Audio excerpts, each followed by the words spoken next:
Go. Eric says yes.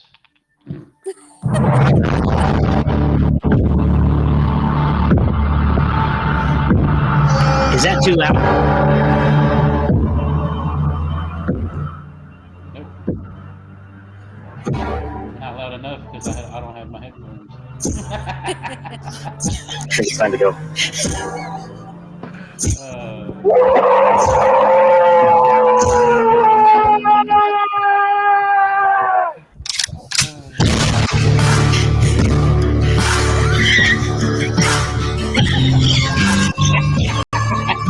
That'll be funny.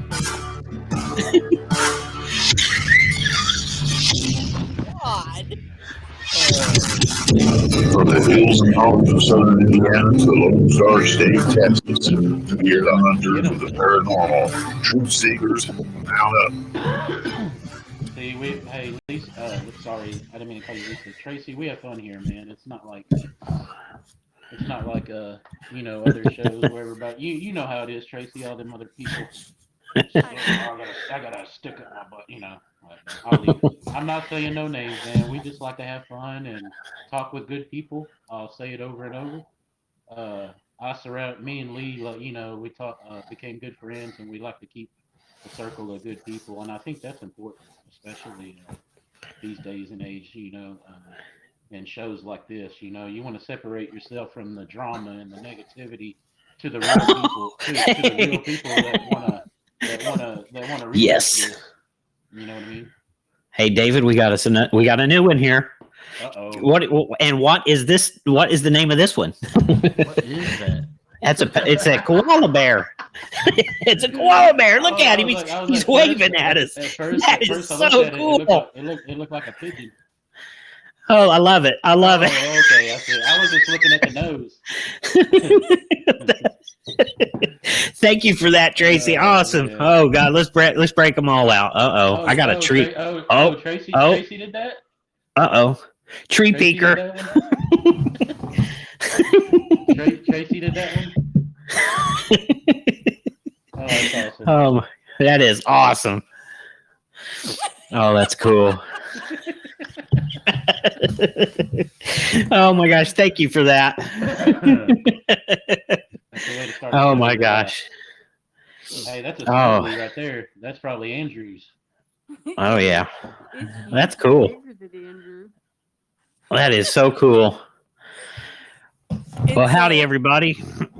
Go ahead. sorry. Good. No, that's okay. We're having a blast here. Hey, 3 nights, y'all. Three Yeah. nights we've had a show and it's been fun. Oh yeah. It's awesome. Um, I'm going to say howdy to everybody out there, all our truth seekers, and everybody that's been watching the show and giving us support. And we got a guest on here tonight. We're going to go by the name of Undertaker with this guest, and she has got some amazing experiences, and she's a wealth of paranormal knowledge. So, hmm without further ado, we're going to talk to her tonight about some paranormal stuff, and we'll just see where the road takes us. How's that go? Does Sounds that sound good? sounds All good. right. Well, what is there any kind of an experience that really bothered you the most, uh, Undertaker, that you'd like to talk about? Um, I think the one that was the scariest for me was I believe I was between the ages of 19 and maybe 22, and a friend of mine and I had gone out um, seeking cemeteries and places to go ghost hunting. Mm. She was a pagan. She was raised Catholic and was a pagan, and I was raised Christian, and so I was raised Pentecostal, actually United Pentecostal, but and my grandma was Baptist, so I was raised between those religions. Not that that matters, but I was kind of maybe shouldn't have been raised and taught not to do that kind of stuff. But we all have to kind of establish, what we believe in, and I wanted to go with her because I was, seeking truth, seeking knowledge, and we prayed before we went out, and we went out and we just kind of where the wind blew us that night, and we'd done a little research in the Spring, Texas area, and kind of close to the suburb of Houston. Mm-hmm. And one of the cemeteries was some of the bigger named families that kind of founded the community where we live. There's a road out here called Kirkendall, Rankin, Ritchie's. This was a cemetery where they were kind of all at. And we had gone down one of the roads and we found where we thought the cemetery was.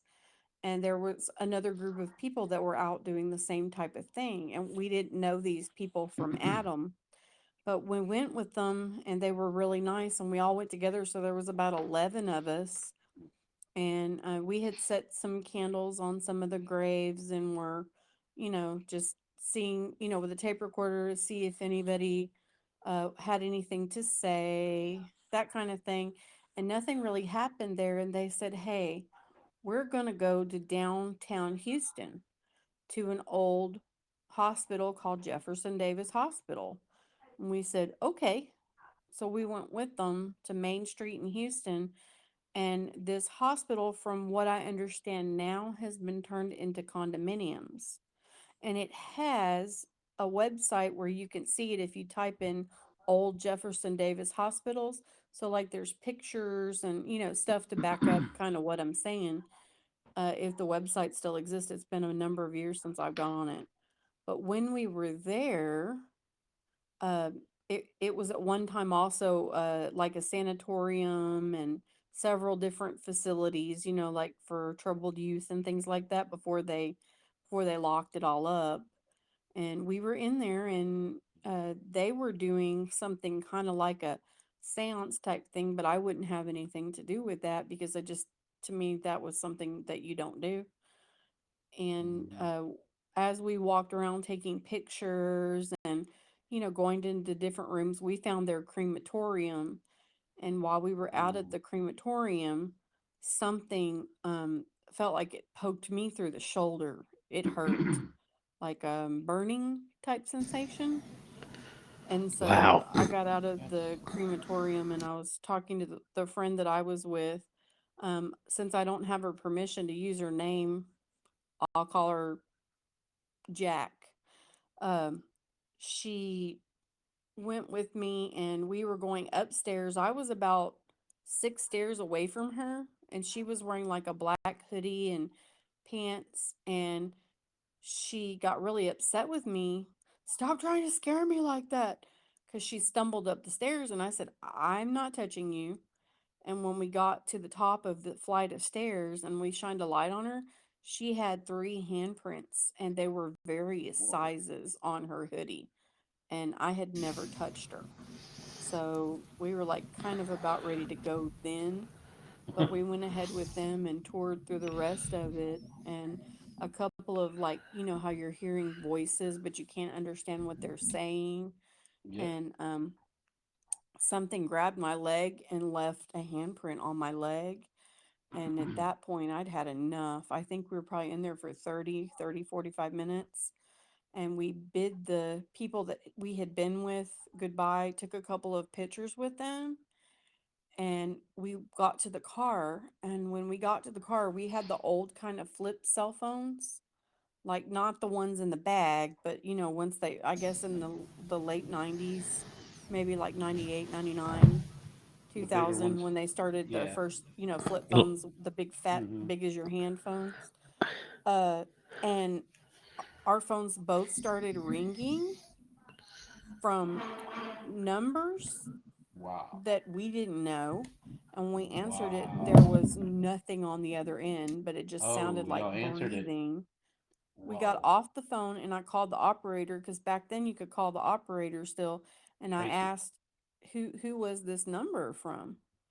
And she said that number was disconnected. And we both just Oh. like got really Wow, freaked Tracy. out. Wow. So like that was probably the most insignificant but profound experience that I ever had. I wasn't seeing a lot of visual things. And I think, Yeah, David, I might have been a talking to lot you of one ghosts you day. you won't see. You you sense and feel them. Sometimes you I don't. that's funny you talk about the phone. That's interesting stuff, I Tracy. I work at a hospital, and I worked on a pediatric unit with some nurses, and we had a phone. You know, like they have a phone that the patients could call out to the rooms if they needed help, right? Well, Mm-hmm. our numbers. Say our number in our hospitals, like the room numbers would go up to like say 423. Mm-hmm. Well, the phone rang at night. This happened at night to a nurse. She said the phone rang, and it showed a room number that we didn't have. And Oh, she answered the phone, and there was a woman on the other end of the phone saying, "Can you help me?" Real Man, creepy. And wow. she didn't know what to do because she couldn't get a hold. We didn't have a room number by that number. And that always bothered her. She thought that was really creepy. So I didn't mean to interrupt you, Chase. No, I just no, you're not interrupting me at share all. share No, that I with you. just no, I want to know.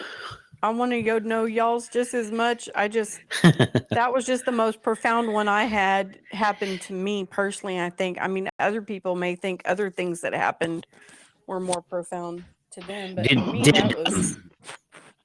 I got a quick question for you, Tracy. That feeling that you felt like you got poked in the shoulder or whatever, like it went all the way through. Did you have a mark from that? Like, did you have a scratch or anything on either side of your arm or your shoulder? Yeah. No, I didn't, but it hurt you felt for the burn. at least 2 or Right. 3 weeks. Oh Wow. wow. I bet that really hurt. I have been scratched before, uh, when out doing stuff like that. That's one of the reasons why I don't want to do stuff like that anymore. The scratches by any chance were they in threes? Like Yeah, three that I scratches? know about that. Yeah, I've had that Oh, happen. really? What Yeah, is Yeah, I've had that? What them. is that, Lee? Like a that's a demonic demon. or? Oh Yeah. wow. I've Yeah. had and I've had those scratches on me and where my mom lives. Her house is over 100 years old, and there was some high school kids that had worked a Ouija board in one of the rooms upstairs, Mm-hmm. and I would get those three scratches on because my bedroom was upstairs. I would get three scratches on me. My mom would get three scratches on her. They just like come out of the middle of nowhere. You just look and there they'd be. Yeah. So yeah, that's really creepy when stuff like that happens. My mom had something like that happen to her one day at work. Like she just had that happen, and she said it was all the way down her leg. She said, I didn't fall. I don't know what happened. And I said, Mom, let me just pray for you, and you just need to pray. And I said, and don't talk about it anymore. Just rebuke it in Jesus' name and pray. Mhm. Mhm. Mm-hmm. And I prayed for her that day. It was probably about 3 or 4 months ago, but there Oh, she recently. works in a bank, and demons follow people, and if Mhm. you're having a weak moment, they can try to attach themselves to you and attack you Yep. or just about anything. They'll Mm-hmm. We take talked. whatever Yeah, we talked opportunity they about can that with. get. Matter of fact, we talked about that last night with Al. And look at the symbolism that's on the dollars and the money with the eye and the all-seeing eye and all that. Is that playing? Are those demons attracted to that in the banks as well? We know Hey, bad things the follow root, money. the root of all evil. Mm-hmm. I'm just throwing that out there. Yeah, Oh, I mean, yeah. I wouldn't doubt it is all I have to say. I'm definitely not a demonologist, but I've certainly read a lot and It's good, Tracy. just read a lot. I I stay know away from this. that kind of stuff too, pretty Yeah, much because my childhood home was haunted, and when you see it with your own eyes, you're like, okay, I give up. I don't wanna research that anymore. And it wasn't that I wasn't researching it. Like Lee said, a Ouija board was. He messed. What'd you say, Lee? Your friends messed with a Ouija well, board, or you heard? well, yeah. I had friends that had done it. I'd sat around with them while they were doing it. Actually participated in it, and then Yeah. this, but this place where my mom lives, some uh, other kids that had lived there before us had done the Ouija boards in this one bedroom, Did she Yeah. try and to close it? The portal? No, we didn't know anything about closing Yeah, I would say portals or anything like that. To us, it was just we like a didn't either. game, and Yeah, I don't know to what degree these other individuals that played the Ouija board in this bedroom upstairs, uh, how they did it or whatever. I know they was into it for a while, and it seems like the people that's played with those things or messed with them, it's like trouble follows them, yes. and Yeah. it's probably the demon attachment. But this particular person that had worked this Ouija board ended up later on in life getting like a flesh eating disease. Well, it was like flesh eating bacteria. Lost both legs and a lot of the fingers on both hands. So It's funny you had say a that, Lee. really bad experiences Not with. not funny, but the people that participated in my the Ouija board, my brother and about three of his friends skipped school and came over. My parents were gone. Right, I told you about this, and Mm-hmm. I was probably 9 or 10, and I already knew that it was something not to mess with. I don't know why. I didn't even want to partake in it. I sat on the couch and watched, and it was still scary. Like that dread feeling. I sat on the couch and was just overcome with fear, and it snowballed. And I'm like, God, what is wrong with me? What is going on? I felt like something was telepathically talking to me, like something's about to go down. Don't play with me. I'm not the one to be messed with, kind of vibes.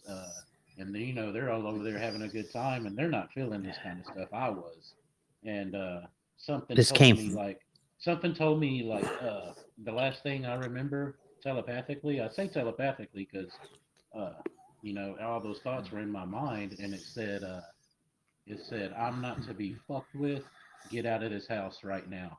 And that's what I did. I went out. I went out on the front porch, and I sat out there for probably, it felt like 2 hours. I wasn't going back in that house. And Mm. my friends, my brother, they didn't feel nothing weird. It was just me. And excuse me. But it's funny you said that, Lee, about people that mess with the Ouija board. They all grew up with severe issues. One of them got into drugs, got in a car wreck, it nearly killed him, and he's in prison. The other guy is in prison, and my brother has been has some health issues as well, and has been on drugs for like 30 years, 25 years after that Wow. Ouija board experience. Yeah. So I'm He, so glad and blessed that I didn't partake in it. And it's kind of weird for a negative demonic spirit to tell you to get out of the house. Thank you for that because I did. Unless it was, maybe it was God telling me and scaring me in a way to where I got out of the house. I never thought about it that way. But mm-hmm. all I know is it wasn't a good feeling, and all that dread talk about dog men, and every time I hear people say, "Oh, that overwhelming dread," that's what I felt like sitting on the couch. Like it's like a panic attack times 20.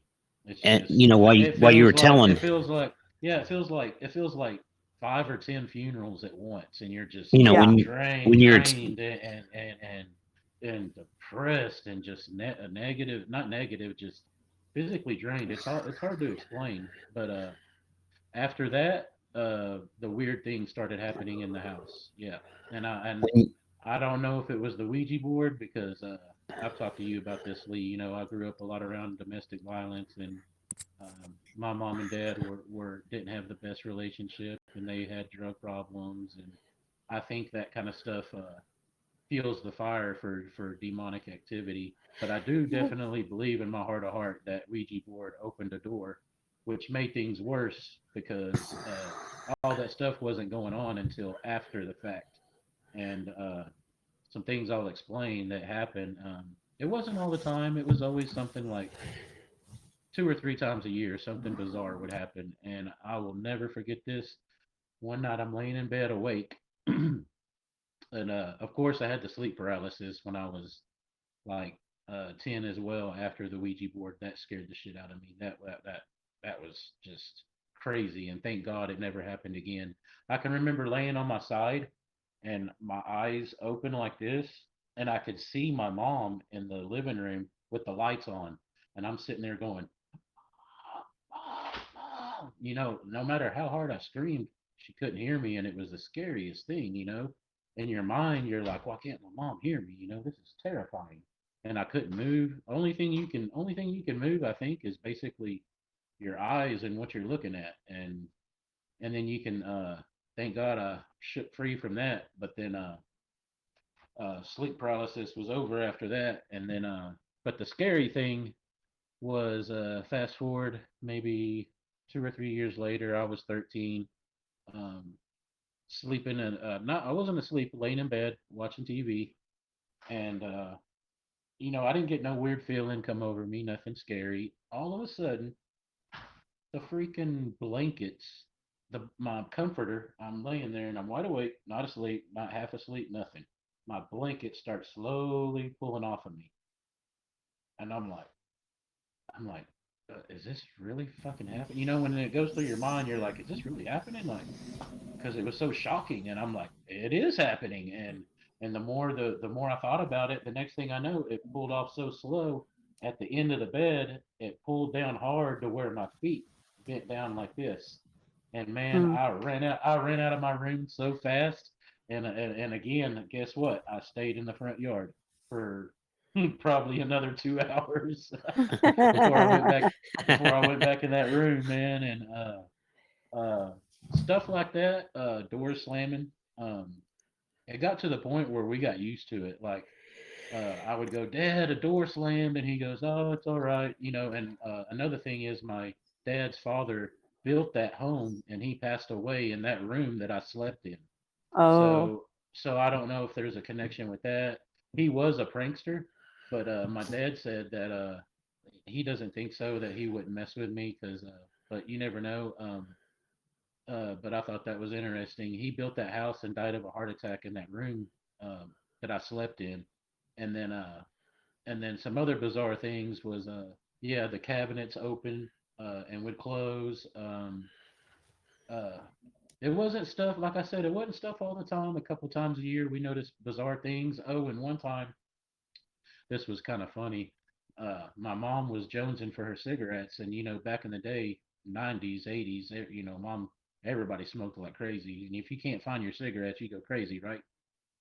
Well, not that I know that, just I could tell by mom.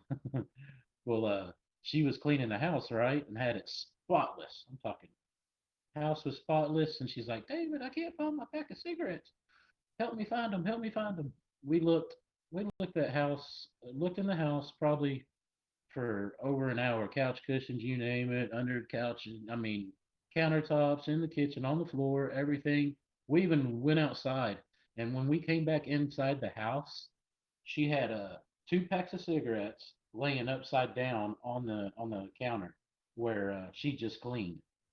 We're like, Oh, wow. what the fuck? So maybe there was something in there that kind of helped mom out. Maybe it was grandpa. I don't know. I just know it was after the Ouija board experience. So that was Mhm. that was kind of my stuff. And then my brother had his drum set knocked down at like 3 in the morning. Oh, That was God. that scared the shit out of me because it was loud as fuck. And now I'm like, I thought, pardon my French, it just scared me so bad. I thought my brother woke up and tripped over his drum set. I woke up, turned on the light, and he's asleep, didn't even hear it. And all the cymbals fell over, and I'm like, wow, that's got to take some weight. And we didn't have dogs at the time. What it was, I don't know. No way that it Uh, accidentally got knocked over. Stuff That like was some. that. And then I got into fast forward years later. We sold the house, moved into another house. Nothing really happened at that house, thank God. But I started to get into EVPs with my brother, which was Oh, a that's big as bad as mistake. the Ouija board. Big mistake. I just dabbled in it because I was like, yeah, right. My brother's hearing these things, and I don't believe him. Well, he played me something, and I'm like, yeah, I still don't believe you. And he goes, all right, come with me. Well, we went to this place where this house has been condemned, tore down, and like 6 people got murdered there, a family. So we do an EVP, ask questions, who's here, can we help you, whatever. Um, how can we help you, stuff like that, and we don't hear nothing until we get home. You don't hear nothing on the recording until you go back and play it. So we go back and play it, and I shit you not, this poor little girl's voice said, "Man, it gives me goosebumps thinking about it. This made me want to stop because I felt so helpless." She sounded probably like 6 years old, and this little girl said, clear as day. I mean, sorry y'all. Um, Clear as day. She said, and it was like she struggled for every breath, like almost like when like she was choked, or it was hard for her to speak, but I could make it out so clear. It said, "Can you help me?" And when I heard that, I was like, and it wasn't. I mean, it wasn't vague. It wasn't faintly. I mean, you could hear it perfect. And I was like, okay. I told my brother Johnny, I said, I'm done, man. And then, um, well, I felt so helpless because I wanted to help her, and I'm not a paranormal expert. I wanted to help her cross over, whatever. I felt like she was a trapped spirit, and it made me feel horrible and sad. I could actually feel the sadness and the dread in that place. And come to find out, there was two sons, a daughter, a wife, and a husband killed. It was all like a murder suicide and all that. And Wow. man, and then oh, not only that, after that, we heard Native American drums like boom, boom, boom, boom, boom, boom, boom, and then that's all it took for Wow. me. I was like, okay, this stuff's real, and I'm not the one to poke fun at it because I'm not an expert, and I don't want to. I don't want to bring stuff home like that with me, Like I already lived in that house with the Ouija board and all of that, and no, thank you. So I passed on that, but it made me feel bad because hearing that little girl just, and it almost brought. I mean, it did bring tears to my eyes. Dave, that's Wow. when I would pray for her. And that's about all with me, guys. Yeah, I gave up the EVPs after that happened, and it just, when you witness good and evil in this world, it's real, and it's sad that there's people out there that, oh, there's no God, there's no devil. Well, let me tell you what, uh, there's forces out there that we don't. I mean, I know about. I just wish everybody was awake to it because we don't know when Jesus is coming, and I'm trying to get right. I feel like right now is a better time than any to get right. That's good, David. That's good. Mhm. That's very true. Mhm. Well, Tracy, give us some more experiences that you've had, if you've had any. Oh, I have just to think and pull out particular ones. Give me like what are you thinking? I Did don't you have any like David. Um did you well, ever have any sleep paralysis as a kid? I didn't. Um I have levitated What? Oh, out. wow. I've astro projected a couple of times. Okay, tell us about that. Uh my grandparents lived along Interstate 45, a real busy highway, Oh yeah, and the one the the highway to the coast. and so one night in particular, like the first time it ever happened to me, um, I was in my body and I left my body and could fly, pretty much anywhere I wanted to. It's like, what if I thought about it? I went going there.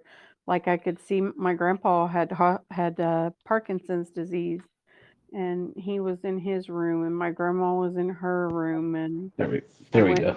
just got further and further up, and uh, I went to like well, I was still in high school, so what would you do if you could do that? Um, I went to their houses and they were talking about certain people on the phone and that kind of stuff, and I could hear their different conversations. And when I was talking to some of it when I went back to school, because I didn't know what that was called, I didn't know what it was. It just happened. I was like, "Were you talking to so and so about such and such the other night? How did you know that? Did she three-way you and not tell me?" No, I was there. I could hear you, Oh, you're lying to me. So I was trying to, I was asking friends with that information, and at that point I kind of found out, well, you can't just talk to everybody about this stuff because like I've said to Dave especially, you you just can't talk to everybody about everything, and when you think something's normal because it happens to you and you're thinking that it happens to other people too, but you're finding out the hard way that it doesn't. Hmm. So that's kind of been my experiences that Well, I just yeah. Yeah. You also get, you get criticized for it and called crazy, but and it's not fair to people like us. Even I did about the whole haunted house thing, and then I would say, you know what, come stay the night. And there was a couple times they stayed the night, and guess what? They were leaving at 2 or 3 in the morning. yeah. That's Swear to right. God, swear to God. And Growing this was grown ass 16, 17-year-old kids. growing up at my parents' house, and then also growing up, I spent a lot of time at my grandparents' house too. So growing up at my parents' house, my brother and I would be eating breakfast in the my parents still live in the same house. And my stepbrother, but he's my brother. We were raised together. So my brother and I would be sitting in the front room eating eating breakfast, and my parents have floor to ceiling windows, and there's like three windows in front that go in the kitchen from floor to ceiling, and then we had a table right in front of that, and it was an eat-in kitchen. So we're eating our cereal, and you hear doors slamming all the time. When that's happening, my mom Yep. would come running out of the bathroom. Y'all stop slamming the Slamming the doors. We're door. not in Yep. there, Mom. We're Yep. not in there, Mom. My brother and I would be, quit joking with me, because my mom would be in her bedroom getting ready, and their doors would be. I don't know if the doors were actually slamming, but it sounded like it, and we could hear them, but we weren't doing it. Little things Wow. like that. So And that's that's creepy stuff, isn't it? it it never really bothered me. I always thought it was something funny, like a prankster, something like that. Another Well, thing that's that good. happened Another thing that happened would be that uh, my dad or my mom or my brother would see that person running around the corner, and like I saw my brother, and he's like, it wasn't me. I was at so and so's house, and I would see my brother running around the corner of like of the hallway, and like sometimes he would tell me, were you here just a minute ago? Like, what do you mean? He had seen me run, you know what I'm saying, running Mm-hmm. through. And as we got older, one of his sons would sit in the kitchen and would just talk to something. Oh And wow. so my mom's like, I don't want to give that thing any acknowledgement or any power, because you're not supposed to acknowledge things like that, or you're actually giving it power. Yeah, I've And heard that, and I've always kind of held to that philosophy. something something as a Christian that I had never thought of, and some people may disagree with, but to me, when I'm researching stuff and something makes sense, I go, oh, yeah. So this preacher and he went to seminary at Catholic school. He's been a Mormon preacher, and now he's an evangelical preacher. Uh, but he has his doctorate in theology. But he was saying that it's actually like the catechism, no, not the catechism, the exorcism is actually against the Bible. It's actually when you're trying to tell a demon to tell you its name, that's actually witchcraft. That actually he gives scriptures where he says the Bible says not to acknowledge demons. So that kind of stuff makes more sense to me, because I've also heard that if you acknowledge it, you give it power. So Mm-hmm. Oh yeah. if a priest is yelling at a demon to tell it its name, you're actually making it stronger. That makes more sense to me than the others. You know what I'm saying? I do. Yes, I don't know. absolutely. I don't know how much Totally. demonology you've researched, but I haven't a whole lot. Just things that interest me. I'm I definitely not don't an expert. I don't actually even like to say their names, the ones that I know of, No. Yeah, because I I think only know of a couple, and one of them starts with a B, and you probably know that one. And mhm, yeah, I don't like to say it either. no. Well, the Native Americans also say that about the, like the DM and the Yes. they Hey, say hey, dog. that's a good point.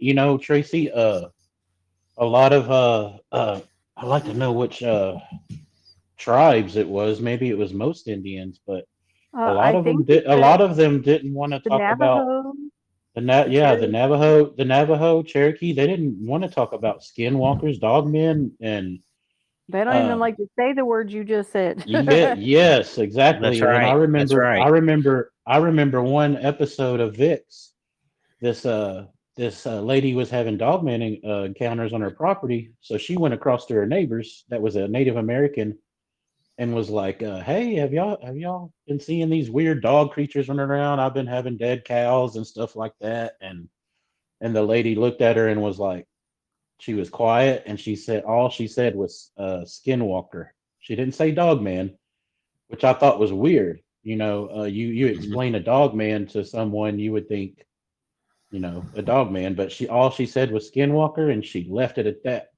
And that come to find out, that couple moved because they had kids and everything, but they said they never messed with the Native American lady. But that's a good point, Tracy, about um not calling them by their names, and then also the demons not calling on their names, because what if these cryptids are demons? You just don't know. I mean, there's a lot of people that believe that they're animals, and maybe some are, and maybe Mhm, some other beings pretend to be those things to draw you off path. mhm, The when David was describing the voice that he heard of the little girl, Mhm. mhm. something came to me while he was telling me that was not really a little girl. That was a demon mimicking a little girl. Lee, I thought And that. that came to me when you were saying that. I feel that I felt it, and I think that's exactly what it was. And I don't know to that for kind of, 100% certain, well, but that no, it came to makes me. sense. It makes sense because it made me want to go out and kind of and get more. If it's a little girl, you feel like you want to help. Of course, And hmm if it's a demon, they're going to come out that way and not but scare you away. You know what I mean? But but what's the most if it was an EVP, hey, oh my God, get out of here. Of course, you're not well, gonna do anything else.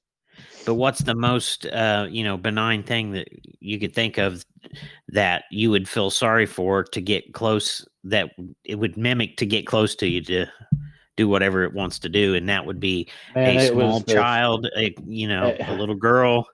That's I've the I've classic. seen I've seen so many TV shows with EVPs, and you know how they turn them up, and Mhm. you can't even make it out, man. This was like headphones on. I mean, clear as day, and it was just what got to me was each word was like each breath she struggled, and can you help me? And I was like, okay, that was Uh-huh. real. I'm done. Oh And then the yeah. Indian drums after that in the same area. Yeah.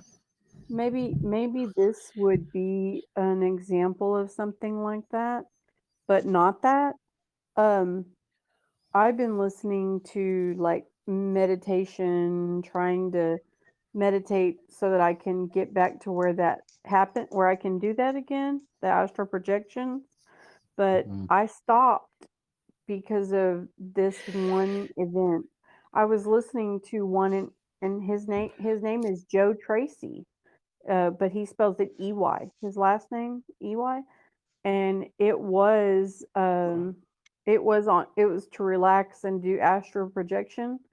And I was in my room at home in Conroe, and the thing that happened, my husband came into the room really quickly because I was screaming at the top of my lungs. I was listening to this thing, and I was dead asleep and good asleep. And it gets to the point where he's like, giving you suggestions and things like take a deep breath and say this. He says, let your spirit guides in, tell them it's okay to come in. And I just woke up screaming out of that whatever. I'd been listening to it for about 4 hours, and I was like, I will do no such thing. And I started rebuking it in Jesus' name. Amen. And Amen. I feel like that at that time, that maybe the guy who does that and people that use spirit guides, I'm not downing them, but I feel like at that time that an evil presence might have been trying to get me to allow it access to me. Hey, So they say the devil is what? A trickster. So you never I know. I won't do that anymore because I don't have any So desire.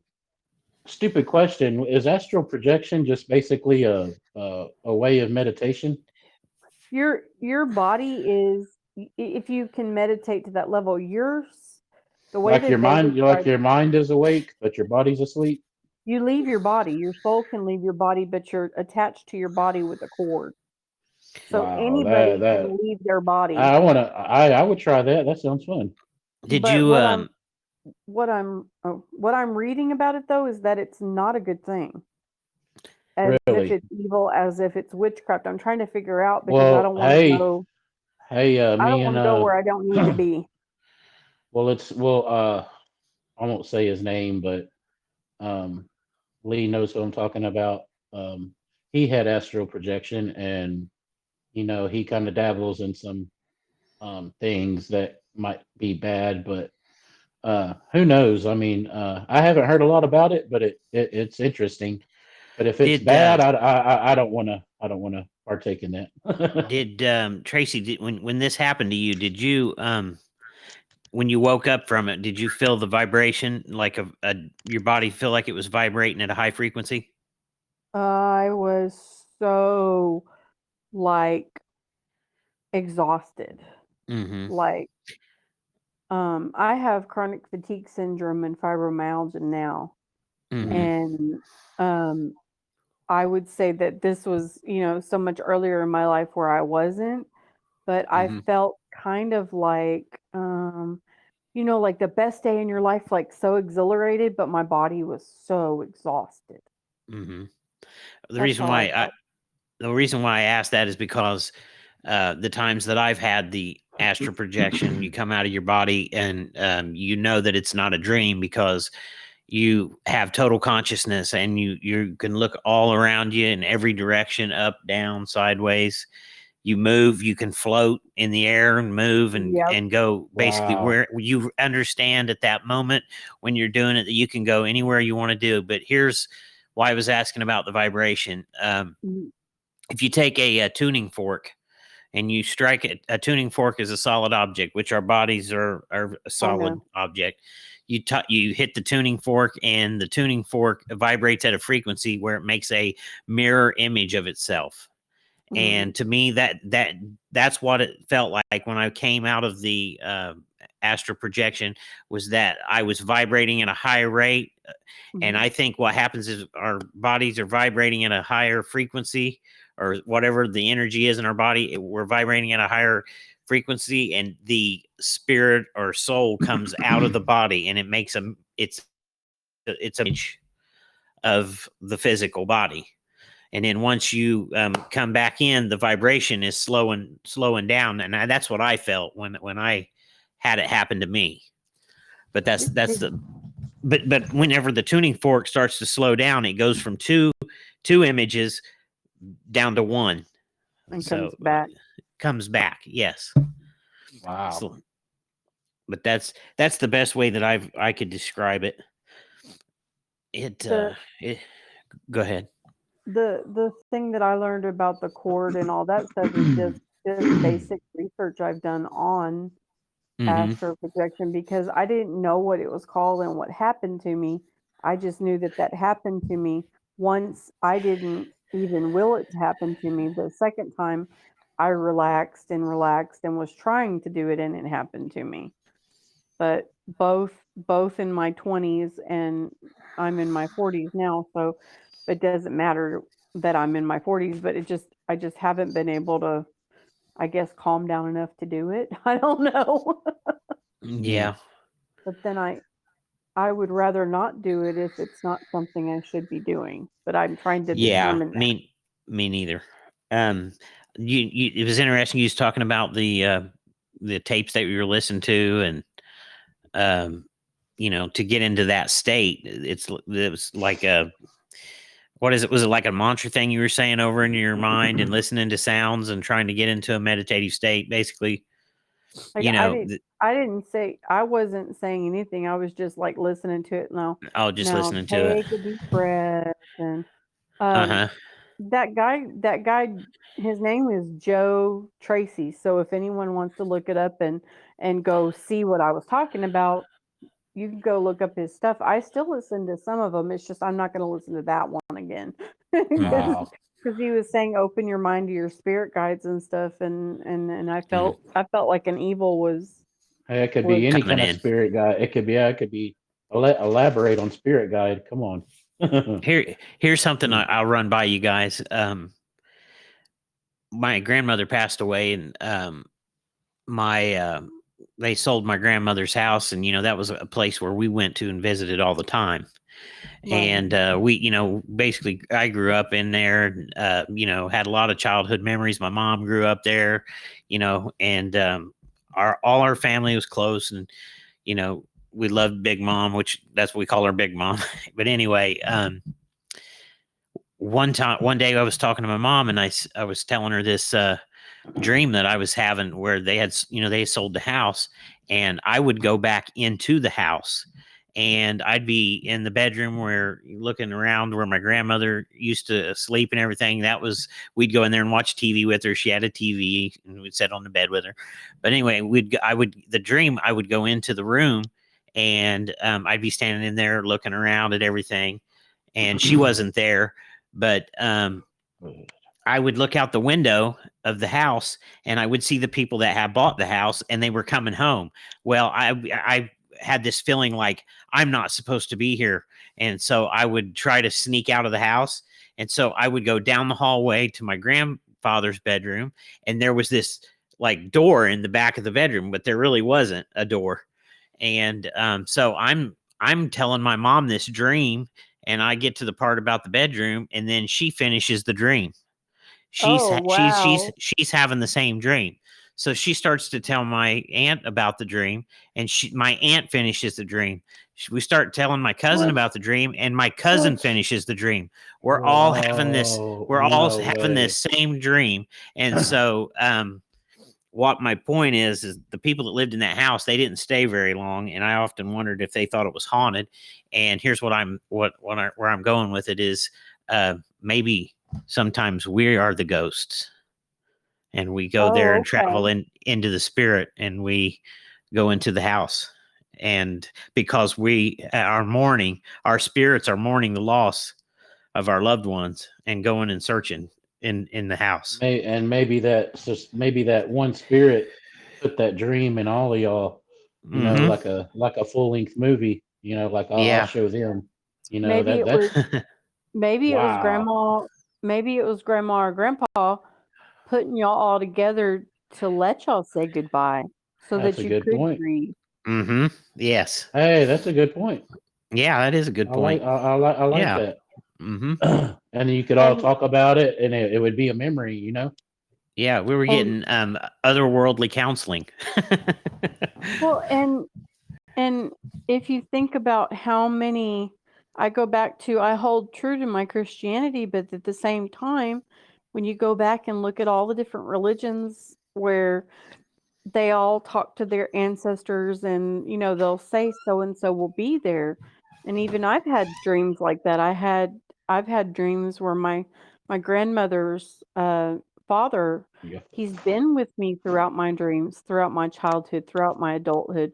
He comes to me like there's a place where we can go sit, and we That's go awesome. sit there, and he talks to me.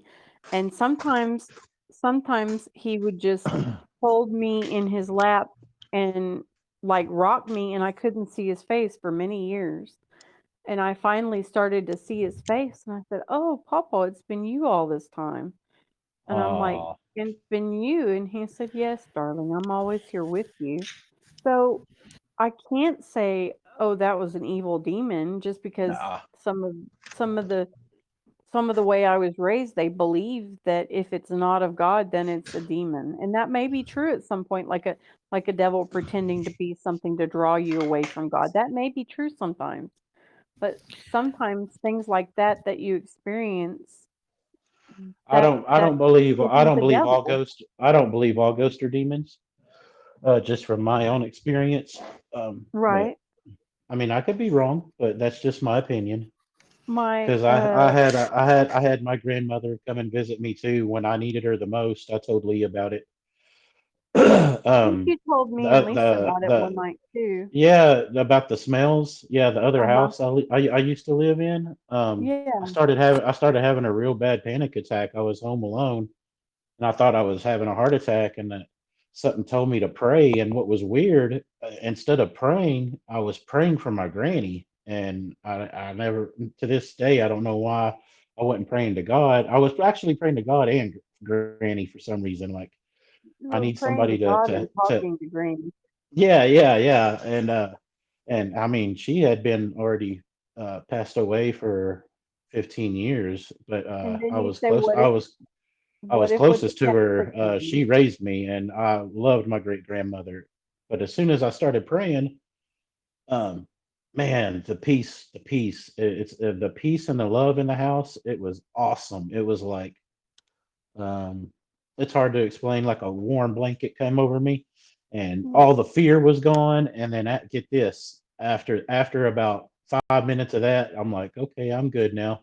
Thank you. I said another prayer, and then all of a sudden, I could smell my great grandmother had a barber shop back in the day, and you know that smell, like the old ladies used to sit in the chairs with the thing on their Mm. head, and it had that barber shop just had that smell. I don't know what it was, the chemical they used, uh, but whatever it was a hair product that took me back to 1985 when my grandma had her barber shop, and it was like her way of showing me that she was there. That's the way I took it, and no one else was around the house getting a perm or nothing. I mean, it was, and the smell was so That strong. It coconutty didn't it did smell, it kind of like a chemical but active, like, coconutty. yeah, chemical, but like an activator almost. You know how the grannies got Yeah. the 'Cause back in the day, you got that little fro. my grandma used to do that in her Yes, kitchen. My I used grandma to. took them on home I, taken care of. She it had was big fun. yellow flowers, Yeah, wallpaper. my granny had the whole setup. I would go in there and sit down in those chairs and play like spaceship, because they look cool. The hair dryers. Yes, You the went to hair the dryers. Yeah. barber shop, David? Oh my! Hey, it was in my granny's shed. She had her own barber shop, You and know, everybody in the town would come visit her, and she would even cut all the grandkids' hair, and she was good at it. But bless her heart, when she got like up there in age, she started shaking a lot, and we found out she got dementia and Alzheimer's, and we lost her like I think at 85, and yeah, she was the best, man.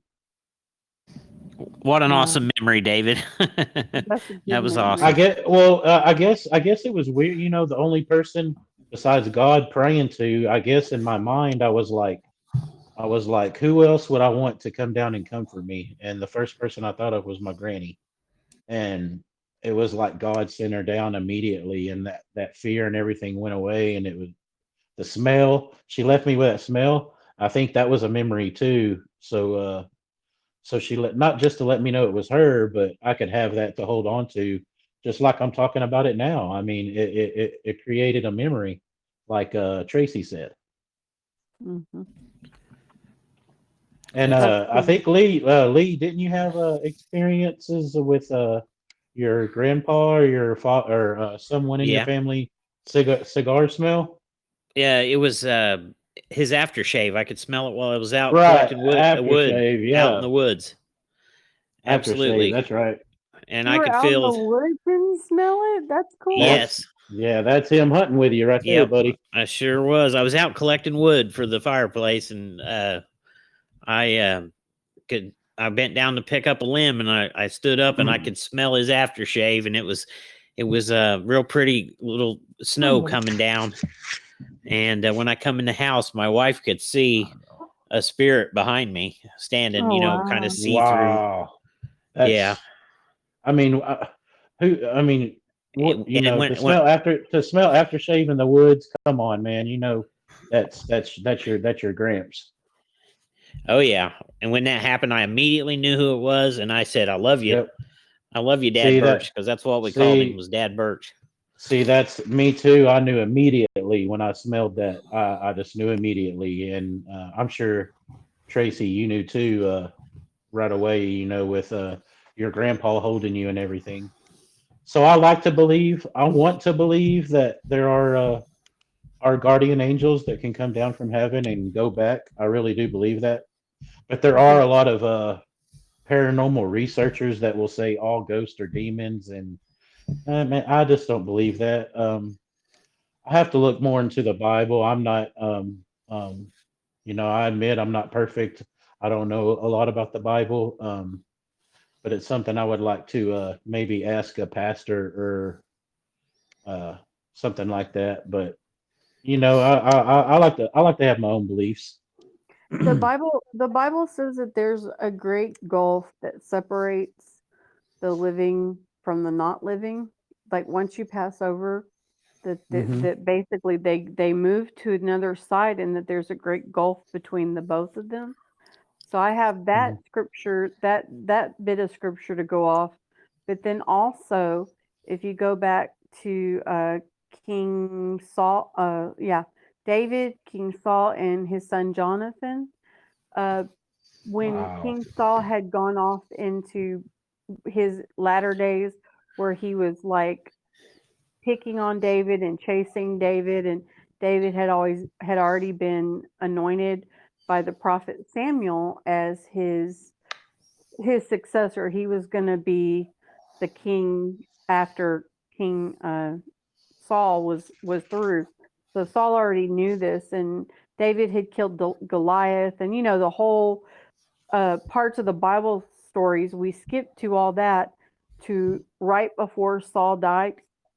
He went to a necromancer, a witch, a soothsayer, and he asked the soothsayer, please get Prophet Samuel who had died, and I want to talk to him one last time.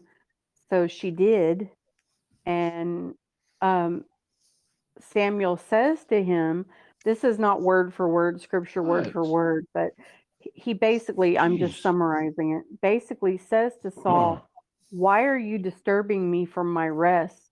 And why are you, letting this witch basically do this? This is wrong. And he said, basically, I'll go ahead and tell you the truth. The truth is by the end of this day, you're going to be dead by your own sword. You and your son are going to Wow. be dead by your own swords. And this Yeah. is a prophet speaking to her through the gulf, through a witch. And King Saul went No. to, he was already against doing things against God anyway. And so that is, the prophet told him that. And by the end of the day, that is what happened. Jonathan, his son, and Saul were both dead at the end of the battle. So the Bible says both. So there you go. It says there's a great gulf between us, and that the dead can't talk to the living. But at the same time, there's a dead one that a witch brought through. So maybe there's other scriptures, but that's the points that I've gotten out of reading the Bible, that I see that.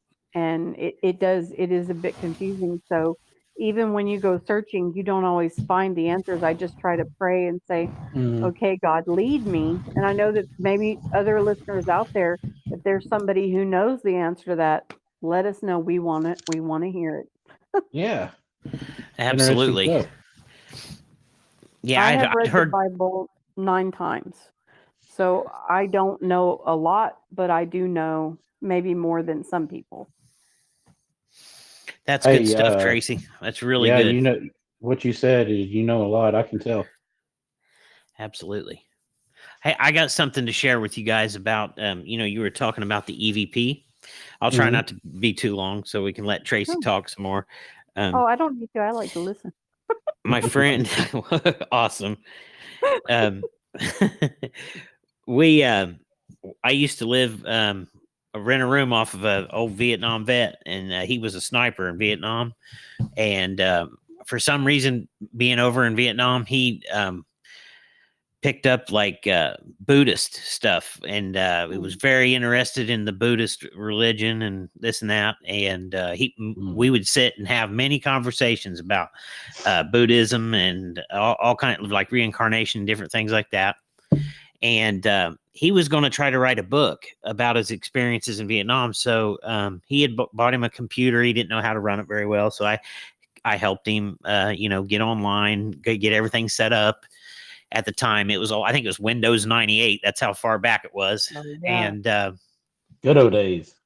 he didn't know how to type very well, so I told him about a program that I'd heard of called Dragon Speak. Have you guys ever heard of Dragon Speak? Dragon Naturally Speaking is what I think Yeah, it's called now. there you go. Dragon Naturally Speaking. That's exactly right. And so anyway, he bought the program. He set it up, and he was messing with it one day, and he needed to go to town, so he had DWI, and he'd lost his license. So I not only rented a room for him, but I would drive him around, take him wherever he needed to go. It was like he wasn't even without a vehicle, I mean, because I would take him wherever he wanted to go, when he wanted to go, as long as I wasn't working. But anyway, we left the house. That Dragon Naturally Speaking program, it got left on the computer, and we left, and we came back like so many hours later. And so he goes in and he looks at his computer, and it's on, and the dragon, nobody was at the house, and because it was just me and him that was there. And that program had started writing things out about Buddhism and all kinds of stuff about like what we had been talking about, but we hadn't been talking about it while I was getting that program set up. So it was almost like it picked whatever up from the environment and was typing it out. So where I'm going with this is, I think that, I don't know if ghost hunters have ever tried this or not, but take that Dragon Natural Speaking program in with them on the haunting things, investigations, and turn it on and just walk around with it, and don't say a word, don't ask any questions, nothing, and see what that thing picks up as you walk through the house. And I bet you that it would pick up conversations in the house if there Hey, are hauntings in there. Our If it's phones true. do it now. hey, if people Does try it that, really? if people try that and it works, make checks out to Lee. Hey, well, let us know and come on the show. No, That would I'm be just even kidding. better. Yeah, Yeah. yeah. Because I believe you. I think it would absolutely work. Well, Yeah. our phones do it now too. Yes. If you were Um, out there and you turned your phone on, you could say, "Hey, if you can speak into this phone, it's on voice to text. If you can speak yeah. into it, go for it." Hey, that's a good point there, Tracy. And here's another thing, guys. I don't know that anybody's tried this. Maybe they have, but I don't know if you've ever heard of reverse speech technology or whatever.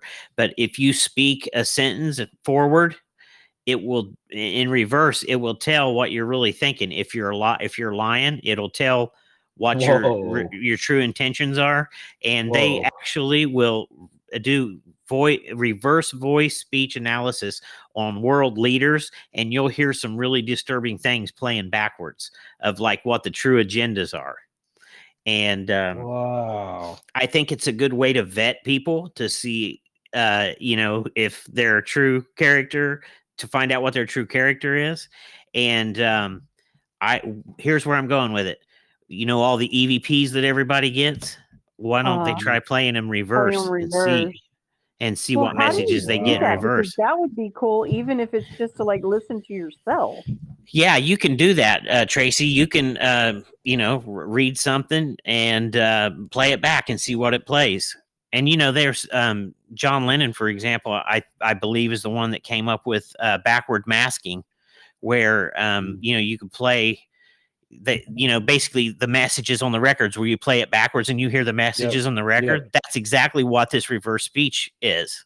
I think it said yes. something like I can't forget. Paul is the forgetting. walrus. Something like that. Yeah, and then if you notice after that, notice after that, like the rock genre and all that, they started doing it. Ozzy, all them. Mm-hmm. Or maybe it was just coming out backwards. Here's something that I found interesting. There was a guy by the name of John Todd. You can go online and look up. You have to go to DuckDuckGo and look up on YouTube through DuckDuckGo, or just do a DuckDuckGo search for John Todd, and you'll hear some of the audio recordings. This guy claimed that he was from one of the like the 13 bloodlines that came here, like the ruling people or whatever. He said he as a child, he had witnessed satanic, rituals, this and that. Well, long story short, when he was 18, he got into some bad things. He killed somebody. So instead of going to prison, because they were such a powerful family, he got shipped out to, I don't know if it was California or where it was at, but anyway, he was running some kind of a music business. And really? you know what he did, and you know what he describes in this music business, where you hear him talking on the recordings of you'll have a slave and a master on the recordings. I don't know if you guys have ever heard that terminology, slave and a master. But anyway, he said that in these recording studios there are skylights, windows up in the ceiling, and then there are these pedestals that sit in the middle of the room, and then that's where the reel-to-reel is, where they make the recordings.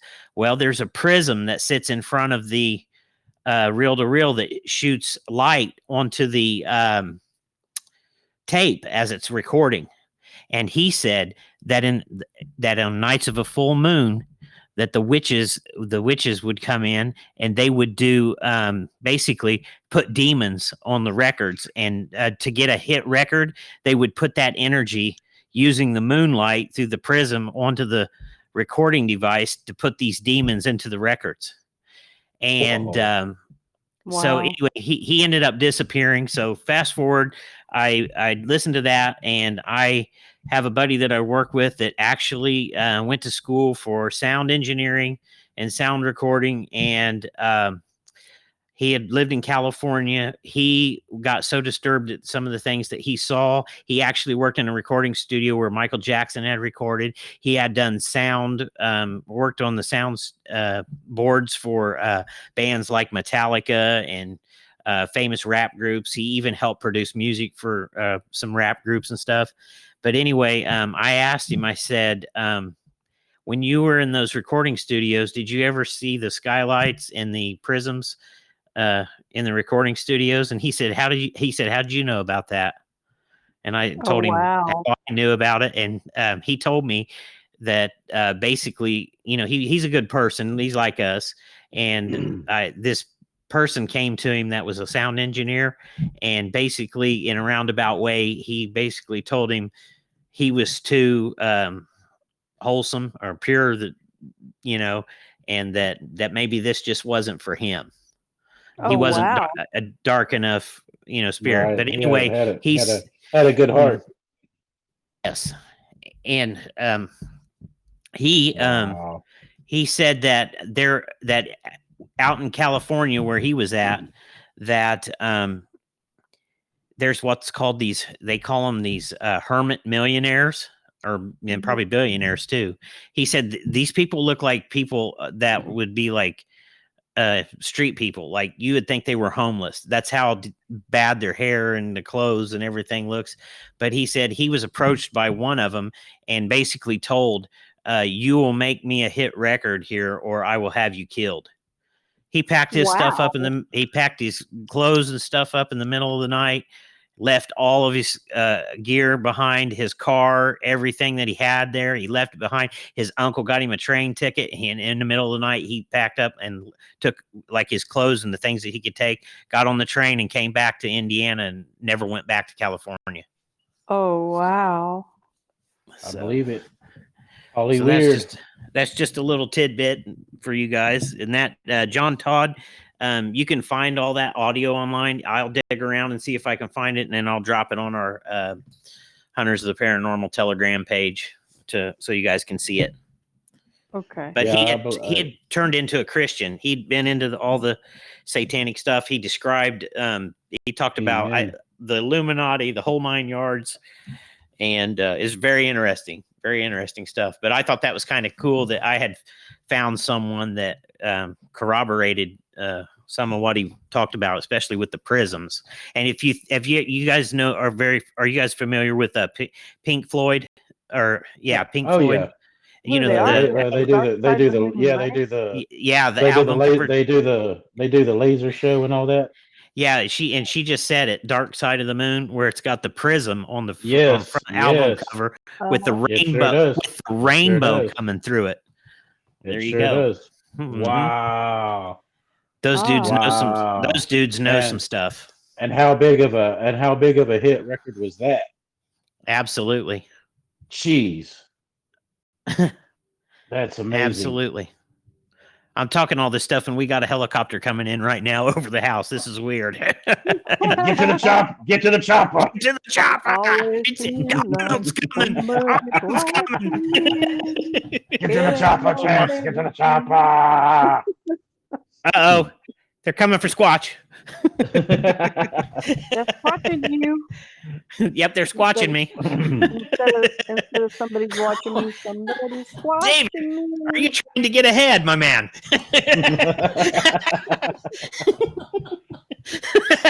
Whoa. We've had a guest in the house. Hold on. I can't see. There you go. Whoa. Photobomb me. Dirk, Uh-oh. Dirk, you're photobombing me, man. Get out of here. There you go. Dare you to knock that battery off his shoulder.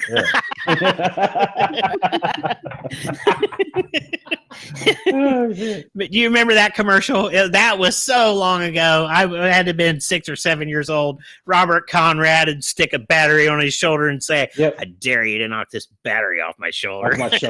Yeah. I'll have to put that commercial on our page. I'll put it on there. Probably like 1985. Oh, it's probably farther back than that, man. It was in the days of disco, man. Oh, was it? Yeah, it was pretty good. Long in the days of Baba Black Sheep. Who's this guy?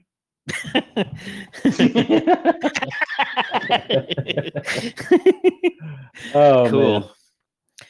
Oh man. Yeah. Hey, we've had. Hey, I enjoy all the little stuff we're talking about. There was something I was going to bring up. Dang it, I forgot. Oh. Uh-oh.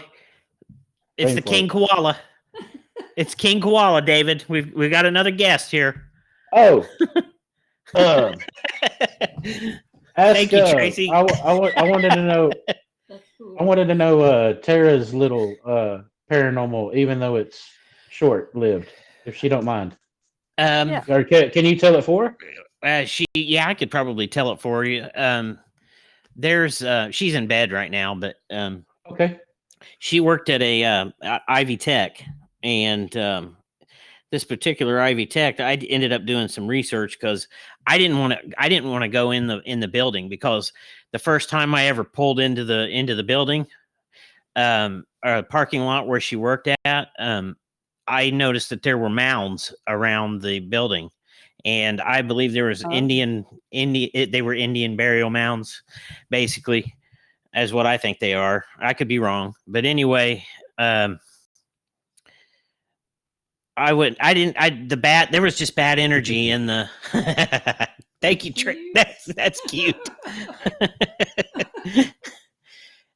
So she had a security guard there that had sent her a picture on her phone, and this security guard felt like something was watching him, so he Mhm. takes a picture behind his back, and it looked. I had it for a long time on my phone, but I dropped my phone in the water and I lost all the pictures. But it was a picture, and I blew it up, and you could see this. It was a it almost looked like a creature, but it had Native American features to it. It's standing in the window, and it Ooh. had a braid. You could see the braid in it, and like a feather. It almost looked like a feather Ooh, in it, but it weird. was evil. But it was evil looking. And so she was in her office one day, and Wow. she was looking at some papers, and she had her back to the door. Yes, it is. Koala. And something hissed in her ear. Oh Evil my hiss God. made the hair stand up on the back of her neck, and she thought it was like a maintenance guy that snuck up behind her and did it. And she went from office to office and looked, and there was nobody even up there on that floor where she was at. Oh my Hiss, gosh. And yeah. it really Hiss is scared her. yeah, hiss is A- definitely demonic. And check this out: she saw a little boy one time run by her office, and that how the demons like to mimic little kids. Mhm. And then Mhm. after she seen the little kid is when she had the hiss in her ear. Wow. So that was that ghost story. I'll tell you I'll tell you one more before we wrap up here if you guys want to hear it. Yeah, I Yeah. do. My friend that I went to high school with, they lived up on a hill, and I didn't know it at the time because I wasn't paying attention. But the hill that they lived on was a mound, an Indian mound. And Oh. when they built their house, they found all kinds of artifacts, clay pottery, arrow points, all kinds of stuff like that. And they had this in the basement. They had this shelf that just had. I mean, it was like the whole length of the garage, the stuff that they had found. Well, his bedroom was down in the basement area which connected to the garage, and he said many nights the lights would come on down in the garage, and he would hear people walking around, and he'd go out there and there wouldn't be nobody there. Mhm. And they had a pond in their front yard that their grandfather had dug out and built, and the fog would roll in the mornings or whatever, and they had a picture glass window, and they would see figures walking by in the fog, back and forth in front of the window. Ooh. That's And scary.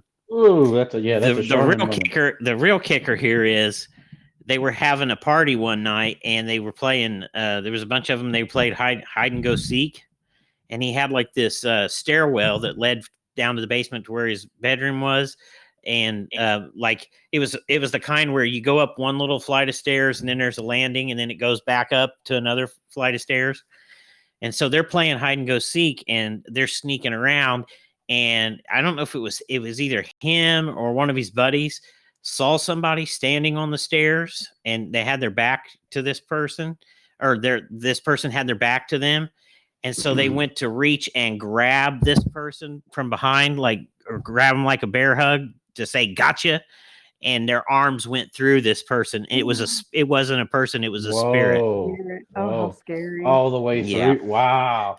Did it say it looked like a shadow figure all black? It was. They said. I believe what they said. It would look like a girl with black hair or dark hair. They thought it was because they Oh, thought it was somebody that was at the so it party, was like but it wasn't. so it was like an apparition. You could see the Yes. details. Yes. Wow. Wow. Wow. Yeah. I got So- a quick one.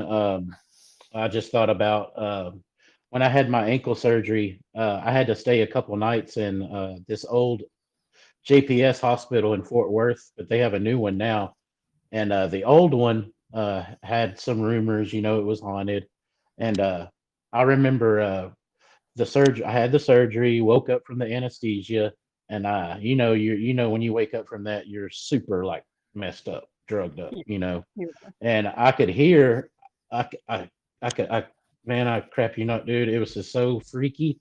I could hear babies crying, I pushed the button to talk to the nurse, and I'm like, why am I hearing babies crying? And this older nurse came to me, and she goes, "Are you sure you want to know?" I was like, "Yeah, why?" And she goes, "This used to be our oh, what is Maternity ward. yeah, Nursery, what's it called where they The where they all NICU. where the babies basically stay, and some of them are sick, some of them die, and like a The NICU. NICU. yeah. They made that room into the new room that I was in. So for people that wake up in anesthesia and all that. And she told me that, man, I heard those babies all night, and I just thought it was the anesthesia. And she goes, "Oh yeah," she goes, "They do it all the time." And none of these nurses were afraid. It was like I was blown away. I was like, wow, I can't believe she told me that. But I mean, she couldn't deny it because I could hear it like every 5 minutes. These poor babies crying, and uh, there had to be some kind of shift, to work for these nurses to hear that all the time. But kind of little crazy when they're for you that I remember. I've That got I've is got a little cool. I've got a little crazy one for you like that too, and it's similar to what you had happen to you, in a way. As you know, I work in a hospital and I work in labor and delivery, and I'm a surgical tech, so I'm on emergency. I have to be on emergency call from like 7 p.m. till 7 a.m. in the morning. And when I Hmm. first started working there, I lived so far away that would have to spend the night there when I was on my nights of call. Woo, So fun. I stayed in a room on the very end. There was one other room. It was the room that they keep the. It has a positive pressure air in it. It has the double doors, and it's the kind that a room that if somebody has tuberculosis, they put them in that room because it'll vent to the outside. It draws air, constantly draws Oh, okay. air, positive pressure, Yeah. and so that room was next to me, and that was the last room at the end of the hallway. So I was in, I forget what room it was, number, but anyway, I stayed in the room just before that, and there was nobody else in that hallway. No, and I don't think there were any babies or young children down on that end that night either, because that would have been like the pediatrics unit. So in the middle of the night, all night long, I kept hearing these. There were cribs, old baby cribs in the room next to me at the end of the hallway. And all night long, I could hear these cribs moving around in that room. Oh, And wow. probably about 2, 3 o'clock in the morning, I just happened to roll over and look at the door, and the Mm-mm. door slowly opens Oh my and then God. closes back. And so I got up thinking, oh, there's an emergency and I got to get up and go, so I need to get out there and see what's going on. Well, I got up, walked out there. There's nobody there. Walked down the nurse's station. There was a nurse there. I said, "Are you guys need me or something?" And they said, "No, why?" And I said, "Because my door just opened and closed down there, like somebody was looking in on me." And so I didn't know that those cribs were in that other room. And I went over there and opened the door and looked in there, and there was so many cribs in there you couldn't have pushed them around in there. They was just stacked in there. Oh But they yeah. was a Oh, moving. wow. There was stuff moving around in that room all night long. So I don't know what was going on in there. Hey, anything like that or a wheelchair moving, I'm out of there. Well, Wheelchairs are creepy enough. you got Yeah. that right. Yeah. Wow. There's tons of stuff that go on in those Oh, hospitals that people don't. yes. The nurse told me that, and she goes, "You sure you want to know?" And I was like, "Yeah, yeah." And she said it happens daily. Hmm. Weird stuff and voices and stuff like that. But I I guess I Oh got guess yeah. after a while, you would get used to it. I got one for you that's not at all like that, but kind of like that. I was a testing proctor at a community college, and we used to have a math lab. And um, the students for the not college level math classes, who are remedial math type classes, would come Mhm. in there and take tests to get, to test out of their work so that they could move on to the college level classes. And some of That's those yeah. classes, That's the math class I was in. so so me too. But one one day I was in the building that I was in. A student came in really early in the morning, like at 8 or 9, and he walked in and he looked kind of off, but he was there and he was standing there talking to me. And I asked him, did he need to take a test because he looked real? And he said, "You can see me." And I said, "Yeah." And I Whoa. said, Oh, I said, oh my I gosh. said, "Well, what's up?" And he goes, "I don't feel so good." And I said, "Well, do you need me to call someone to help you?" He said, "I don't think you can help me. Thank you for talking to me." Oh And he my walked God, out of the Tracy. room and he walked off. And I saw him a couple more times. He came in there and he would say, "How are you today?"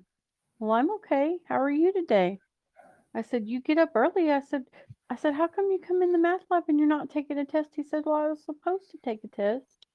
I said, "Okay." I said, "Well, anytime you're ready, I'm right here." And he kept walking out and I was talking to my boss and I said, and she said, "What does this kid look like?" And I described him and she said, I wonder." But she didn't say nothing. And then I kept talking to people and come to find out a kid was riding his scooter, moped type scooter, and had gotten killed, and he matched the description of that kid that got killed. And There so you I go. think I think I was seeing a full ghost that was coming and talking to me. Man, I had that's a it. few That's conversations with this kid, but he never would directly commit to anything when he was talking to me, but he just looked like he was lost, wandering, and sad. oh, that is so sad. And then for him to be shocked that you saw him, that says something. Like you Maybe can he was see trying. like you can see me, that's uh, Yeah, wow, that's maybe. like straight out of Patrick Swayze and Ghost. Woo. Well, and so that's my only like similar to that. I saw this kid, but Hey, Tracy, you brought some interesting stuff to the show, man. You definitely did. All topics. We Did, I love did don't. this he kind of stuff. did he happen to have the same clothes on every time you seen him, Tracy? Good question. Good question. He had a hoodie on and a red shirt, and sometimes he had on blue jeans, sometimes he had on gray pants, and sometimes he had black pants. But he did not Huh. have the same exact clothes on every time. But Hmm. those kids do wear the same clothes. Even I did, like when, say, 2001 to 2005, when I worked there as a teenager in my 20s and stuff. Even I had like 20 pairs of blue jeans and like 60 Texas A&M shirts. And I even had some of my coworkers say, "Let me take you shopping if you can't afford to buy clothes." I'm like, "What are you talking about? I don't need you to take me shopping. I'm wearing what I want to wear, and I have, a lot of shirts and a lot of pants. I don't, I'm not wearing the same clothes. Yeah, All of these shirts have different things on them. exactly. I Well, was just guys, comfortable." you, Sorry. you guys want to end the show here Yeah, with what we've done Sure. tonight? I don't mean to rush us off, but No, we're at no. it's Uh, we're at late. a we're at we an tried hour to. and 36 minutes, right? Or 28 Yeah, minutes. yeah. We And tried to get on earlier, and I apologize. Tracy, and No, we're fine. thank you so much for coming on. yeah, and thank you for taking the time out of your night to do this with us. We really appreciate it, and it was an honor to have you on, Tracy. And we'll have you again. We've Yeah, got a lot to always, talk about. always, We always just need welcome. we need our Lisa too. Yes. Yeah, I Oh told yeah. I told her, and she said she may hop on, but she was doing the farm Animals. life at midnight, which I Oh know she wow. does. She's hilarious. That's awesome. She Yeah, loves it. she's a That's busy great. bee, man. She'll be out there cleaning and chasing horses, and then no telling. The fearless Well, feather. the fearless feather. Well, guys, let's Tra- call it a uh, night, and I'm Tracy, Go ahead. Tracy, do you want to give any shout outs to anybody? No, I guess Family, not. friends, little Andrew. Little Andrew's bears saying There you hello go. and good night. There you Oh, go, is that Darth koala. Vader? Wait, somebody's popping up over here. It's Darth Vader. It's no, a is that Bigfoot. It's a It's Bigfoot. Squatch. I'll have to find Yeah. my Christmas Squatch. I'll have a Christmas Squatch. And look, and then here comes the baby Squatch. Aw, where's the bird, Dave? Oh Where's my the gosh! bird? I got you. I got you. Oh,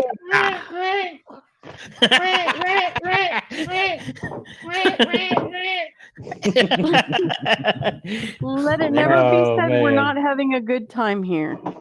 I Yeah. really love the koala. This thing is so big. Here, let's give a shout out to Andrew's Aunt Shannon. She bought him this koala.